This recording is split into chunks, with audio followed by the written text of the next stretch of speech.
My name is Lisa Hepner, and in June of 2001, I quit a lucrative career in medicine to pursue my passion for writing. Then the events of September 11th happened, and I, like so many others, was left with so many questions like, how can we prevent such acts of violence in the future? How can we peacefully coexist? How can we deal with anger? How can we transmute our pain into peace? Over the last 5 years, I've devoted full-time efforts to writing and speaking about the principles of inner peace and world peace. And that, to me, is what our mission is now, to be faith keepers in peace so that whatever's going on outside, that appears to be going on outside, we're holding the consciousness of the faith keepers. The most basic level of achieving world peace is tolerance. Tolerance, a fair, objective, and permissive attitude toward those whose opinions, practices, race, religion, and nationality differ from one's own. Tolerance. Over the centuries, most feuds, acts of violence, and war have occurred because of opposing beliefs, particularly religious beliefs. It's come down to a deadly game of we're right, you're wrong, and we're going to make you conform to our beliefs. When the river runs dry, will you be by my side and hold me while I cry and caress my child? When the river runs dry, will you be by my side and hold me while I cry and caress my child?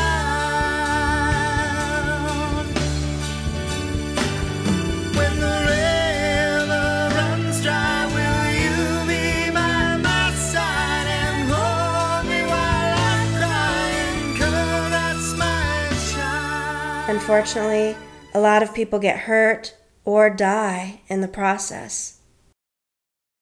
So it's really about honoring all beliefs and realizing that my belief doesn't take away from your belief, and your belief doesn't take away from my belief. And it's not about imposing our beliefs upon one another. In fact, I have this kind of funny story I like to share about what happens when we try to impose our beliefs on someone else.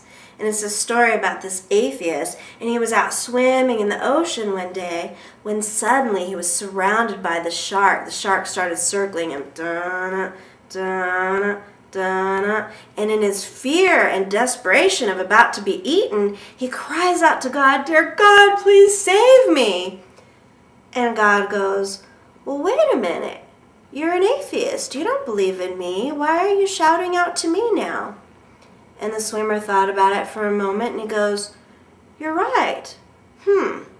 Make the shark believe in you. That's it. Make the shark believe in you."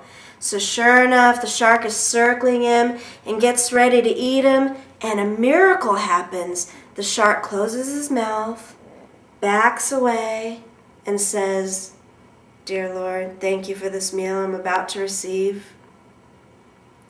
Kind of a funny little story that really illustrates what happens when we try to impose our beliefs on someone else, because it's usually about make the other person believe what I believe. And in this analogy, what happens is we get eaten anyway. In my early 20s, I was confused about God and all the different religions claiming to have a monopoly on God. I kind of was left thinking, who really owns the trademark on God?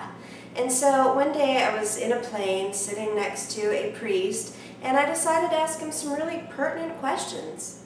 That's when the priest told me that God could be represented by the center hub in a bike wheel, our source, our spirit, our higher power, and that the different spokes could represent the different religions. So for example, this spoke could represent someone from Christianity, this spoke could represent Buddhism, this one Hinduism, someone from a different background, a different ethnicity, a different culture, even someone with a different personal preference. But the interesting thing is that all spokes lead to the same truth. They point to that same center hub, which is love. Kind of makes the lines between you, you, and me a little blurred, doesn't it? What if love was our religion? 'Cause I was meant to be here, loving you. I was meant to be here, loving you now.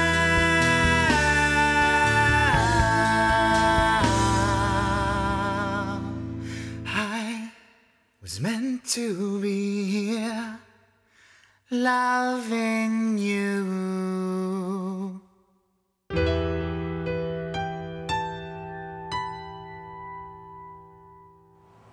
Beyond the level of belief, we're all one, we're all connected. And to illustrate this, I use a bottle of bubbles. Pretend for a moment that one bubble represents you, one bubble represents me, and another bubble represents someone from a different religion, a different perspective, a different background, a different personal preference. Now the thing is, all the bubbles come from the same bottle. So in this analogy, the liquid material represents God, or whatever name you choose to use, higher power, Allah, Krishna, universe. The liquid material represents God, and the bubbles are the multiple expressions of God, you and I. We're all connected. We all come from the same source.